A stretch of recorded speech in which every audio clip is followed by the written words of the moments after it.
Welcome to the Fables of Knitting. My name is Helene. I am a knitwear designer.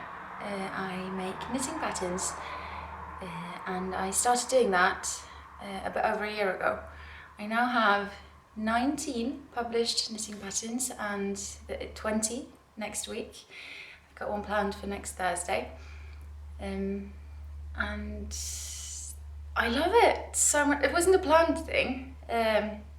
It just sort of happened. I learned to knit as a child and then I never really took off. All kids learn to knit as children in Norway, but I was too busy with my drawing and my painting, so I didn't prioritize sticking to that craft. And then I started again as an adult and I just fell head over heels in love with it. There's something about the practicality of it with painting and drawing. I feel, and this is going to sound really stupid and I have to work on it, I feel like I'm wasting time. It's not gonna, why am I doing it? I could do other more practical things with my adult life. It's a really stupid way of thinking. And I try not to, but there you go. Whereas knitting, you're making something that you or someone else will wear and find loads and loads of joy of. So knitting, once I started again, sort of filled that gap that I had lost when I got too obsessed with the practicality of the other arts that I was doing. I do still paint and draw. There are some paintings in the background here, probably can't see them, that I've done.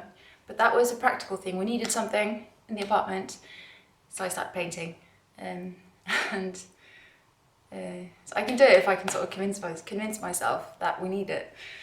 For the first couple of years that I started knitting again, it was mostly gift knits. I knit tons and tons of gifts to the immense joy of my family and my friends, I hope. And everyone got something, and I really loved it. And absolutely stunning patterns that I remember thinking, oh, this would be so lovely on my mum, or my sister, or my friend, or my boyfriend. I never really found anything that got me thinking that would be really nice on me in my wardrobe. If you follow me on Instagram, where my username is Helene Arnesen, you will already know that I am not your typical Oslo dressed girl. I opt for a more vintage style. I run a vintage shop and I've always had an affinity for it. And not a lot of vintage patterns, not a lot of modern knitting patterns sort of go hand in hand with all those high-waisted trousers and skirts. And also just the more like feminine fit and shape that I prefer. I did have a look at some original vintage knitting patterns when I was starting out and they freaked me the hell out. It's like, they look like a really, really complex magic spell. And as I've, grown in skill, I have come to realise that they don't need to be that difficult. They are written in incomprehensive ways. I think just because I can just imagine the knitwear designer sitting there back in the 1930s and 1940s going, I could do it that way, that would be really easy, but I shan't. Let's do it that way. Let's challenge them. It's not for me. I love the ease of modern knitting, and even if you're doing a really complicated pattern, modern designers want you to have fun when you're knitting, and I think the knitwear designers back in the day just wanted to challenge you. So I never really got into the original knitting patterns of the eras that I love. I have done a few of them, and I don't like the sewn in sleeves, and I don't like oh, it's just so much more work than it needs to be.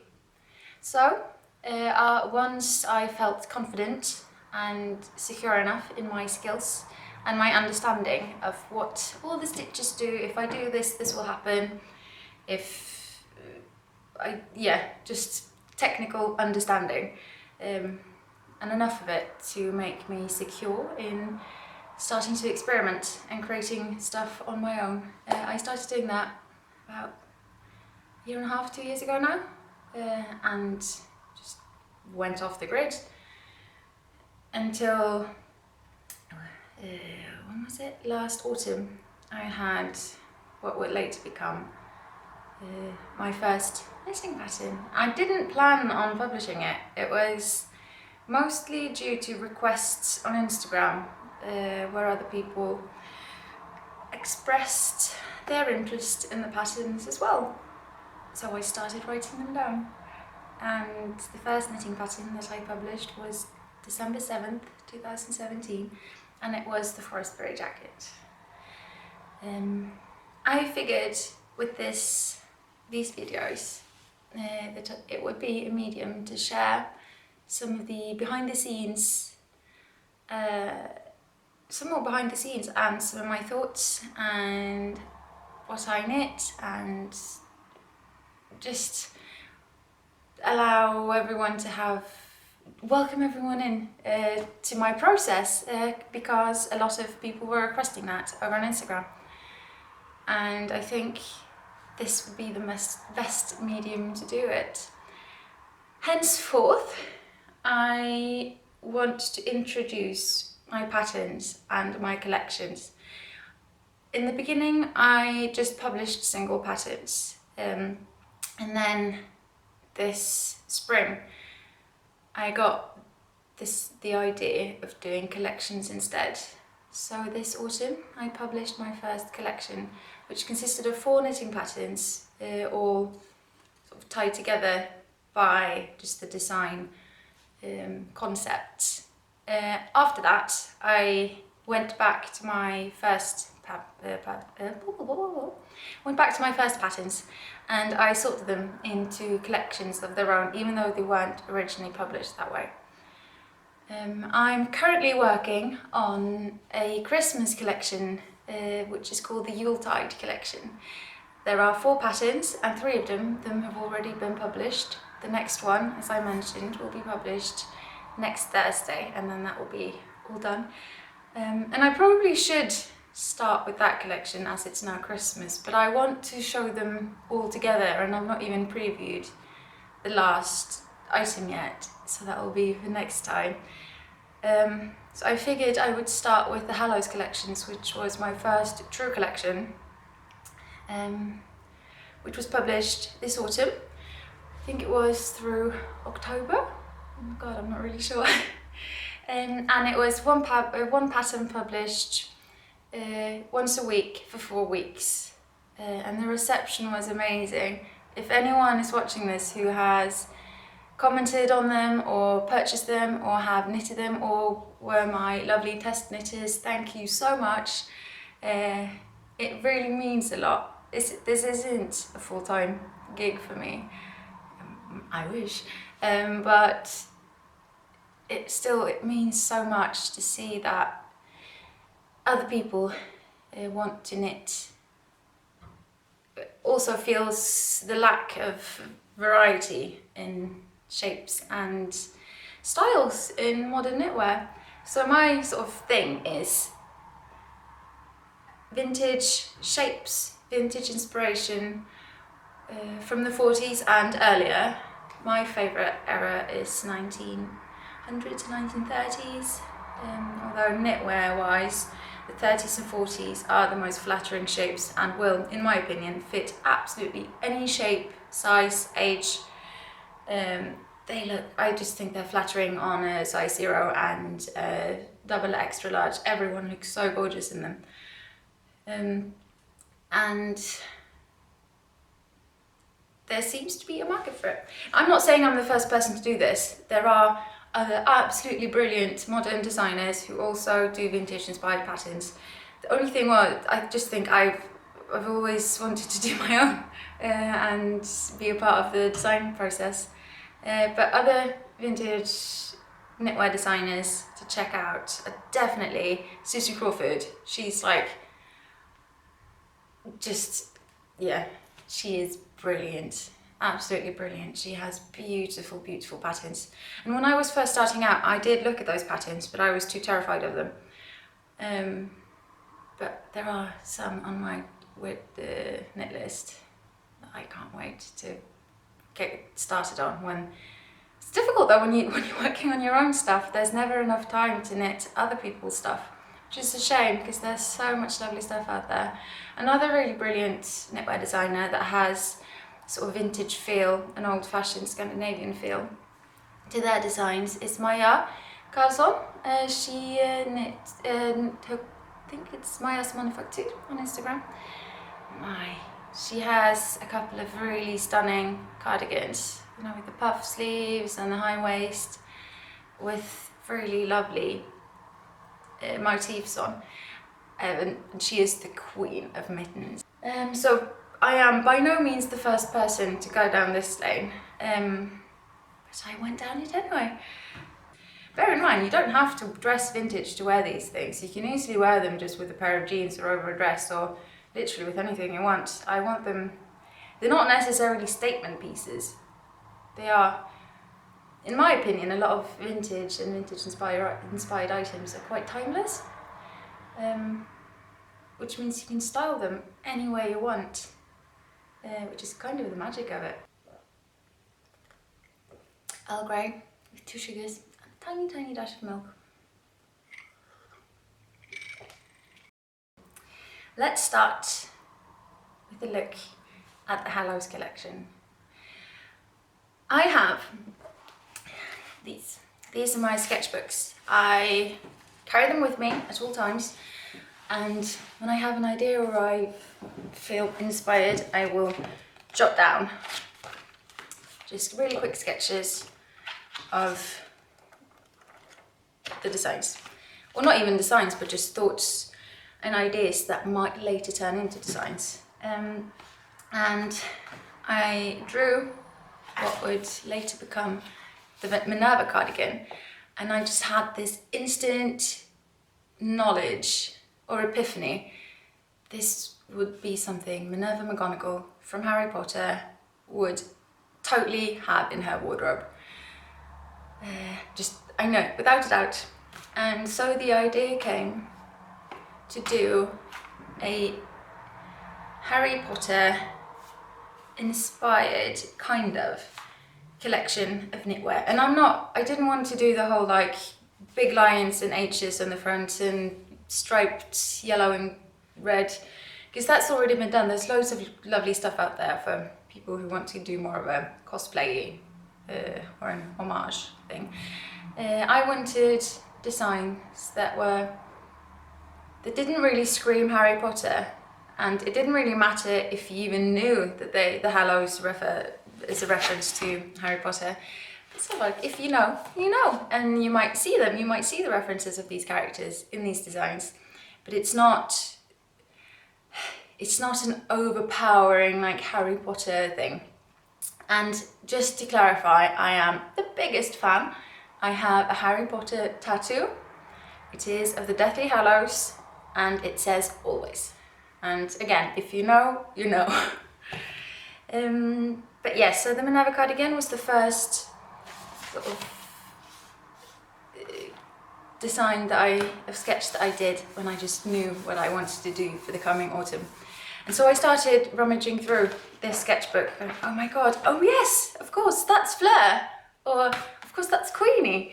And as soon as sort of it clicked with Minerva, I started seeing these characteristics in some of the other sketches, and I ended up with 4 sketches that I started working on again with this in mind.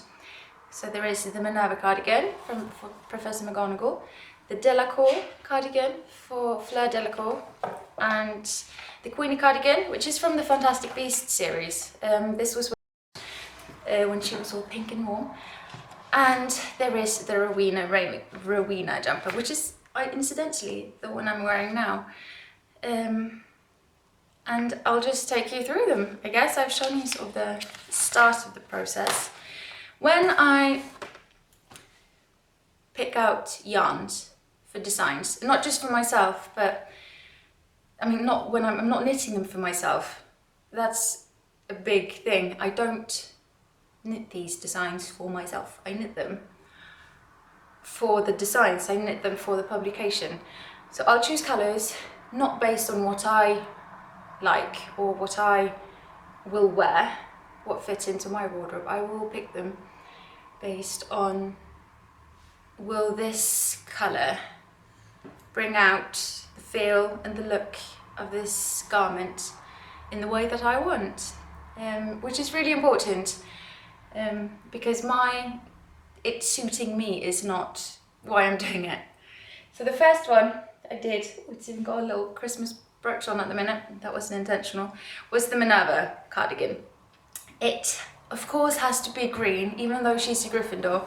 In the first scene in the Sorcerer's Stone, when Harry first sees her, she is described as wearing emerald green robes. And if I'm not mistaken, I think that's pretty much all she wears. So it's like her staple colour.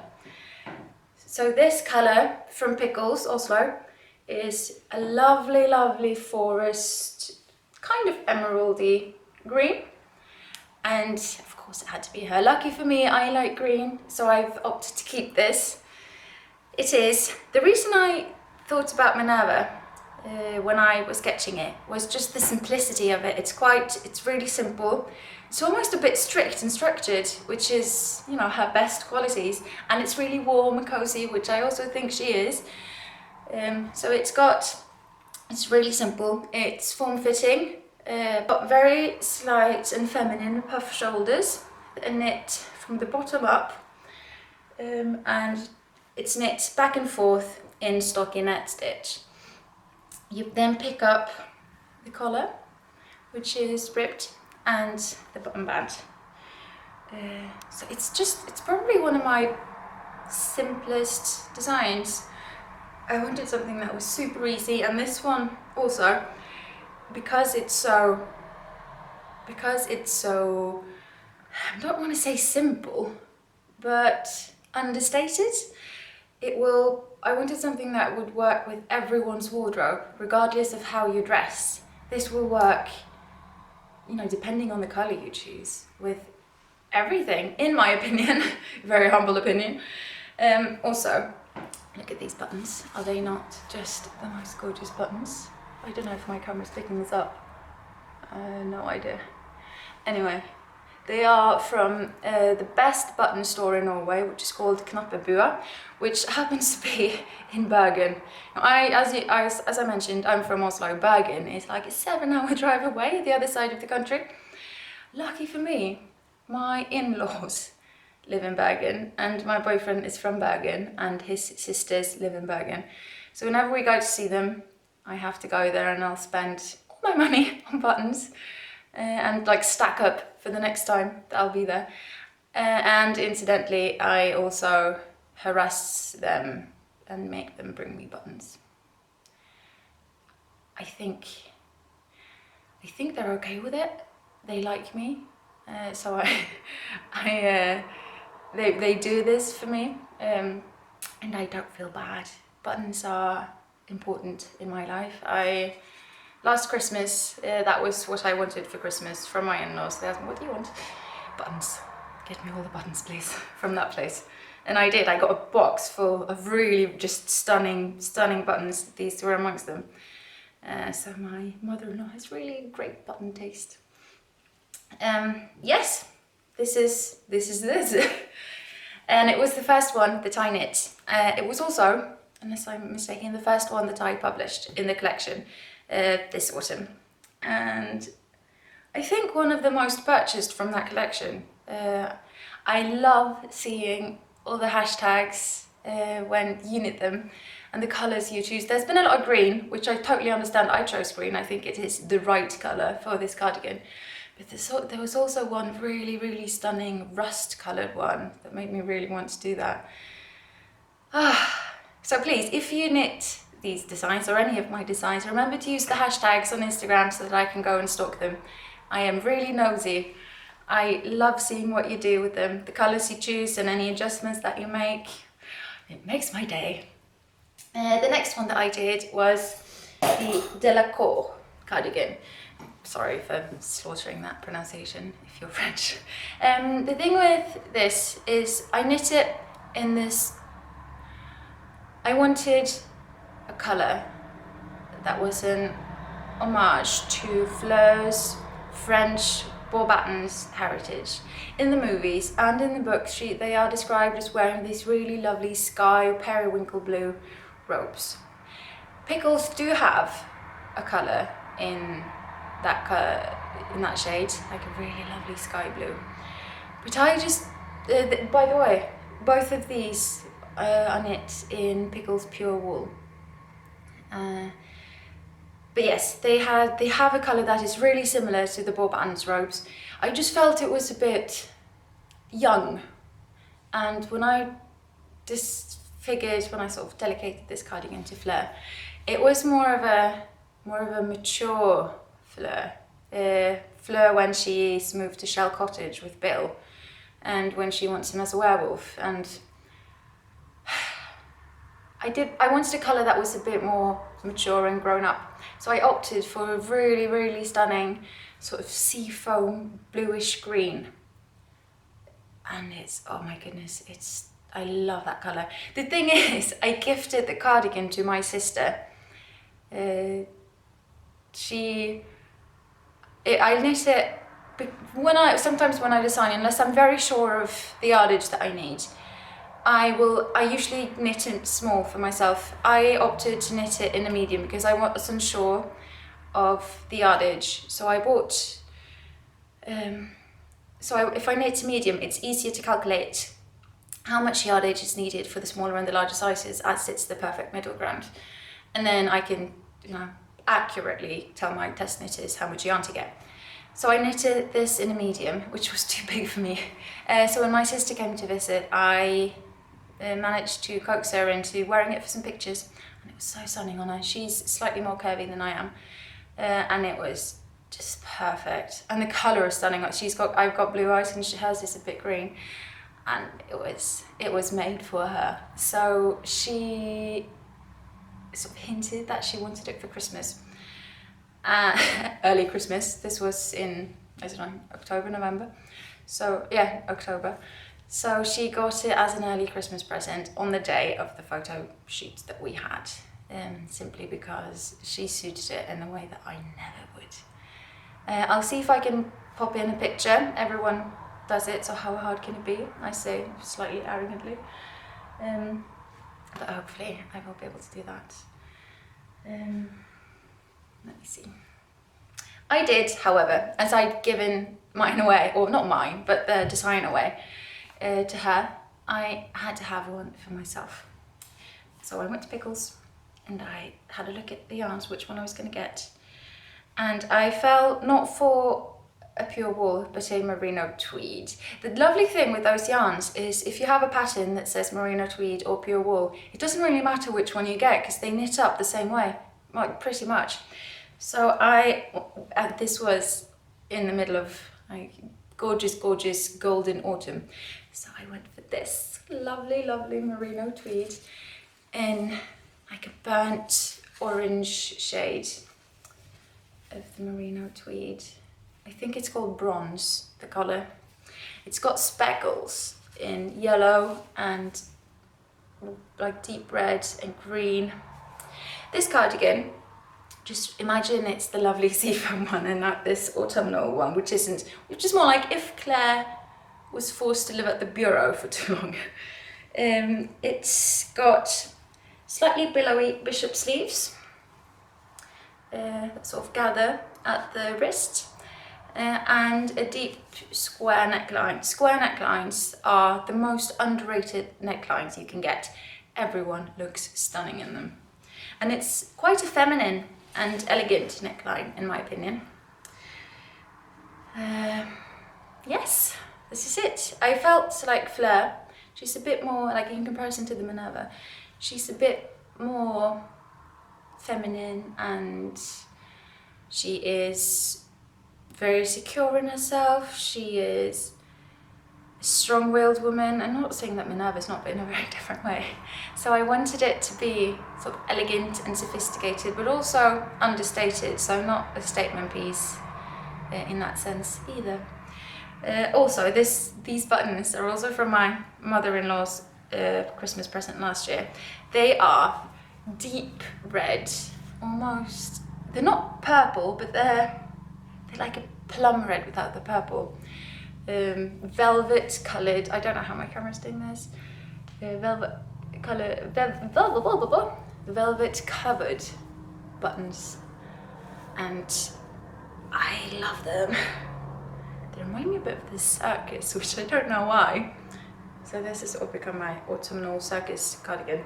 A little tip for people who might not necessarily dress vintage, you might not know about this. Square necklines are perfect to wear with dress clips. They look like earrings, they are not.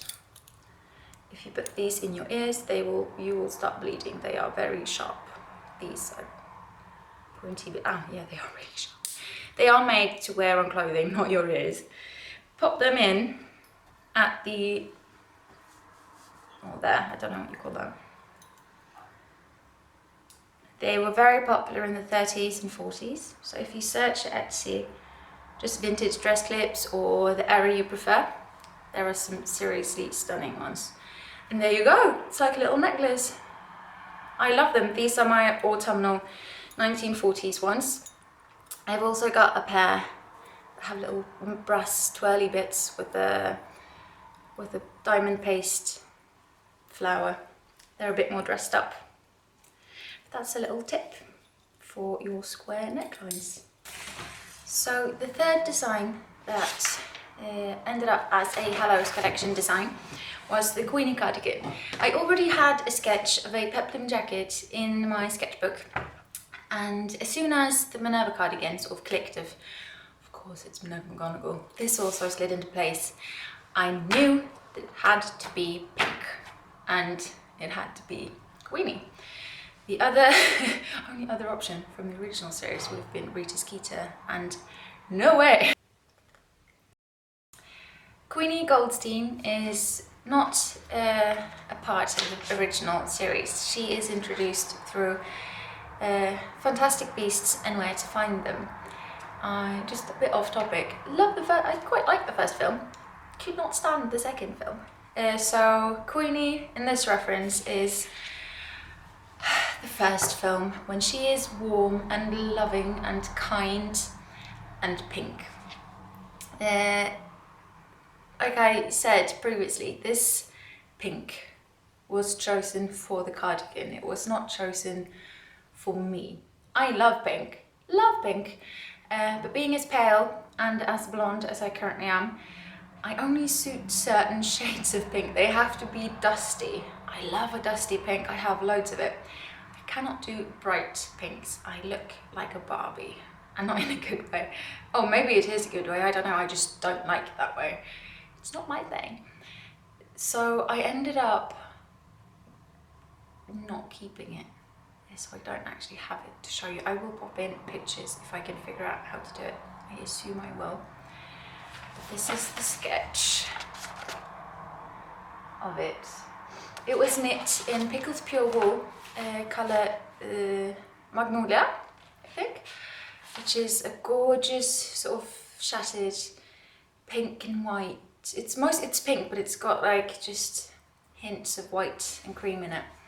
It's really, really stunning. I love that colour, and I wish I suited it. I originally thought maybe I did, but then I wore it once and it was too pink for me. Perfect for Queenie. Now, this jacket has fitted bodice and a really fun, feminine, playful peplum that flares at the waist. It's got puff sleeves and fitted sleeves from there on down. The closures, I didn't want to do your typical button closures. I wanted something a bit more. Queenie, the films, and Queenie has her heyday in the 1920s of New York. So it's a bit less cozy and you know, like warm Wizarding World as you get in, as is portrayed in the UK by J.K. Rowling. The UK is a bit more, I mean, sorry, the States, New York is a bit more opulent, as it would be in the 1920s, just regardless of Wizarding World or not. So I opted for fastenings instead of your typical button band. I have a pair of the fastenings that I went for. In Norway you get, it's easy to buy fastenings, but they're always silver, and usually oxidized silver, which is really nice and often used on your traditional kofte, which is the very traditional Scandinavian colourwork jackets. I couldn't find any in gold, so I ended up finding some really stunning, really opulent, large ones. My camera is working. Anyway, on Etsy. I will see if I can write in the shop. They had stunning fastenings. They're really opulent. They're almost a bit French in a way. I don't know. I just know that I love them. They're a bit larger as well than your typical Norwegian fastenings. And they just gave the cardigan a really nice hint of decadence, so to speak. I am wearing the fourth of the four Hallows collection knitting patterns, the Rowena Jumper. Now, Rowena Ravenclaw, the founder of Ravenclaw House at Hogwarts, not much is known about her style. All we know is that she lived in medieval times in the UK. She was immensely clever. She valued cleverness and wit. Wit beyond measure is man's greatest treasure, as her famous slogan went. I don't know if that's actually famous for Harry Potter fans. It's probably, we might exaggerate the width of her fame. But I wanted something that was slightly reminiscent of something McGonagall would wear, but maybe a bit more feminine. She was renowned for her beauty as well. Or am I just making that up? Oh my god, maybe it was her daughter that was renowned for her beauty? Helena Ravenclaw? I'm not sure. I'm not going to shame myself further by misinforming you of my Harry Potter knowledge, which is, in all honesty, quite vast, so it would be really embarrassing if I'm lying to you now. This was the original one that I knit for the release of the pattern. It is in a really lovely, deep, chocolatey bronze, and I opted for bronze even because the Ravenclaw colours are blue and bronze. I realised blue might have been the better colour as a Ravenclaw representative. However, the blue that I really liked and was most reminiscent of the Ravenclaw colours was slightly too dark, so I was worried that it wouldn't, like that the ribbing, because this is all, the bodice is all ribbed, that it wouldn't show up as well as it would in a slightly lighter, warmer colour. So I went for bronze, but it does have another button from my mother-in-law's stash, not stash, gift. Deep blue, Ravenclaw blue, velvet covered button at the back. It has a keyhole neckline at the back that opens and closes, just as a fun feminine detail, so to sort of separate Ravenclaw and McGonagall. As I said, it is knit ribbed, the bodice is all ribbed, the sleeves are just knit, stockinette, normal knit stitch, puff sleeves, as always. In the pattern it has a mid neckline because I knit it in autumn and I didn't want it to be suffocatingly warm. It is knit in Pickle's Mjuk Merino, which is a lovely merino wool that is cruelty free. This is really important, I think. A lot of people don't realise that the treatment of merino sheep is in mostly Australia and New Zealand, I think, absolutely horrible. So do your research when you buy merino wool. Please do. It's absolutely horrendous what they do to these sheep. This is cruelty free. It is guaranteed cruelty free, according to Pickles. So make sure you buy cruelty-free merino, please. So it's got a mid-high neckline because it was autumn and I didn't want a jumper that was too suffocating and too warm. I wanted to be able to wear it as soon as I knit it because it might be my favourite. And so once winter came, I wanted another one, and I knit this one with a fully high neckline because it's winter. So this was a conscious choice. It also says in the pattern that the neckline described is for a mid-high neckline, but that to knit a high one, just keep going until you reach the length that you want. I knit for probably about 7 or 8 centimeters more to create this high neckline than what was written in the pattern. And this one is perfect. It's not choking, it doesn't go like all the way up to my chin, but it's nearly there. It's only just got like 1.5 centimeters to go. This is also knit in Pickles Mjuk Merino in this gorgeous creamy white. It's almost got a it's almost got a pink tinge to it when compared to other creams and whites, but it's not really visible unless you compare it. And it just gives the colour this really nice warm glow. I love cream things and white things. Almost everything that I've knit for collections in various colours, I have later knit in cream or white for myself. I'm very predictable. I also knit this, like, even though I write the patterns and I can knit it this high, and then I'll go, no, I can't be bothered, I'm sure this is fine. And then it won't be fine because I'm tall as hell. Sorry, I'm really tall, and I end up with a crop top instead of just a high-waisted one, which I did with this, and it's really ridiculous. So I have to make sure that I always wear my really high-waisted things with this. And don't worry, the pattern is written so that you get a high-waisted one, not a crop top. So with this, I was really careful. I followed my own instructions for once, and I knit it so that it is long enough to actually cover like my button band. The top of my trousers is now here. It is, as you can see, quite form-fitting, ribbed raglan, puff sleeves. It also has a keyhole neckline in the back. I don't know if you can see it, I hope you can. This is another of from my button stash from Bergen. I only had one left. It's got a tiny, like, maroon decoration in the middle. It's lovely. I love buttons. I just finished this on 3 days ago, and I blocked it, and I was really, really, really hoping that it would dry in time for me to wear for my first video, and it did. Turned up the heat on the bathroom floor, and now it is dry. And I love it so much. I probably need more of them. Is that really bad to say about your own designs? Is that really arrogant? I don't really care.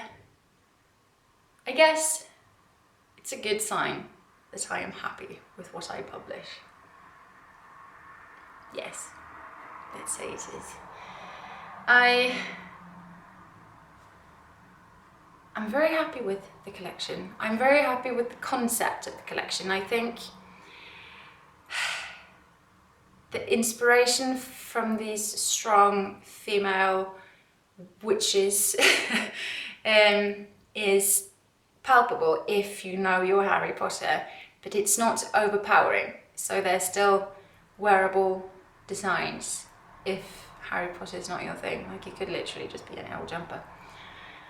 Which is what I wanted to do. Your reception, as I mentioned, has been so great. Thank you again, and I hope you keep knitting them and keep buying them, and remember to use the hashtags. Also, if you're wanting to make them but having trouble seeing them on other people, I realise I might not be the most inclusive shape with my 180 centimeters and 0 body fat.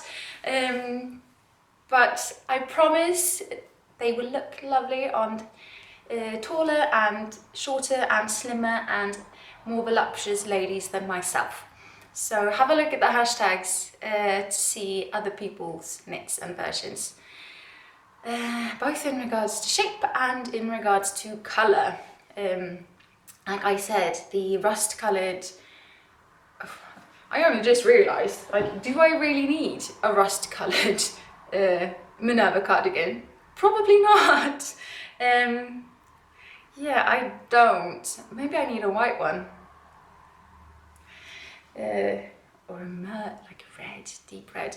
If you, my go-to knitting colours for myself are always cream, like a deep wine red, and apparently bronze or rust. Very predictable. I think most knitters are relatively predictable. What's good about designing your own is, especially with the way I choose colours for designs, is picking the colours for the designs and not for myself. It's really important. That concludes the summary of, not even a summary, just my presentation of the Hallows Knitting Pattern Collection. They are all available for purchase on Ravelry and on Etsy. I have an Etsy shop, it's called Fabel Vintage. Oh my goodness, I completely forgot to say. Fables of Knitting, which is what I opted to name this, is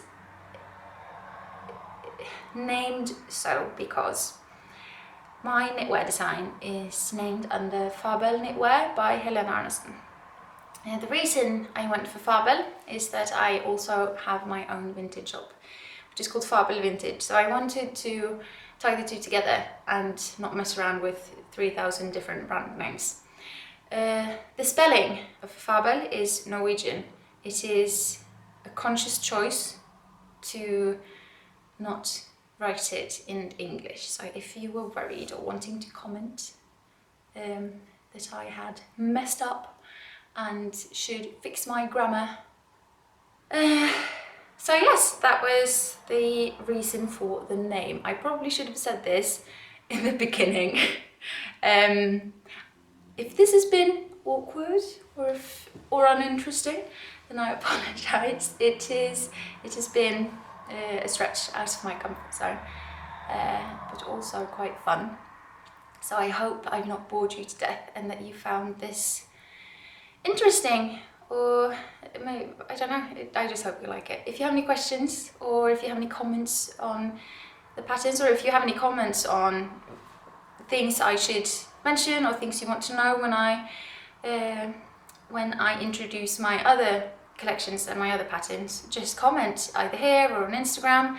There's a Facebook page for my knitting patterns, which is called Fabel Knitwear by Helene Arnesen. There's also a group where you can share my designs, share what you're knitting, and ask questions, all that jazz. And yes, please let me know if you have any feedback. I would love to. I am doing this for you by request, and therefore I would love to adjust it to suit your wants and needs. Next time I will talk to you about the Yuletide collection, as it is Christmas, and I can't wait to share it. 3 other patterns are already published. If you have a look at my Instagram, you can already have a look at the pictures and other people's knits as well. You have already started knitting, which I love. Anyway, I will see you later, hopefully. Goodbye.